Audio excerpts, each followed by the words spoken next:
咳嗽这个剪不断、理还乱的症状，每年都会困扰着很多宝妈们。《黄帝内经》有云：五脏六腑皆令人咳，咳嗽的原因实在是太多了。今天我们先来聊一聊感冒咳嗽。刷到这条视频的你，请一定收藏好了。谁说中医是慢郎中？中医治咳嗽对比西医那是又好又快，只要你能够辩证准确。西医治疗咳嗽无非通常只有2个思路，首先一是镇咳，二是祛痰。所谓镇咳，就是用特定的药物来强行终止你的神经反射，强行停止咳嗽。祛痰就是用一些方法来稀释你的痰液，让浓痰变稀，自行排出。听起来是不是简单粗暴？其有效性因人而异，人体是非常复杂的。咳嗽其实是身体自我保护的一种机制，强行遏制住它，效果不好，反而会引起很多副作用。中医治咳，先辨病，再辨证。首先确认咳嗽是由感冒引起的，再看是风寒还是风热，看是寒咳还是热咳。有汗、怕风怕冷、低烧，用桂枝汤就可以了。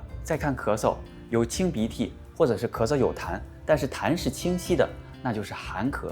这时候在桂枝汤的基础上加入干姜6克、五味子6克。如果是咳喘，那就是肺气上逆了。这个时候在桂枝汤的基础上加上厚朴6克、杏仁6克。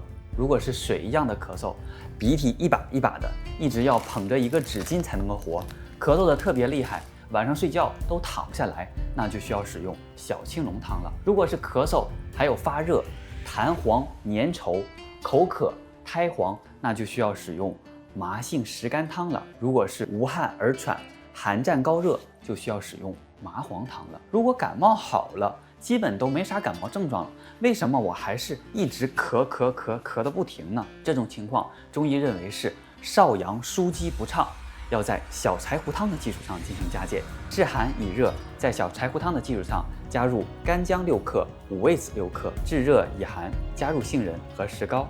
最后再来介绍一种中老年人可能会遇到的感冒咳嗽。我们正常的感冒脉是浮的，即手轻轻地搭到手腕上，你就能够感觉到它的脉搏在空空的跳。如果是明显有感冒症状了，脉搏反而摸不到，它要很用力才能够摸到它的脉，那就说明是病入少阴了，要在真武汤的基础上进行加减。咳嗽的原因实在是太多了，大家都遇到哪些情况？欢迎在留言区讨论，关注频道，关注健康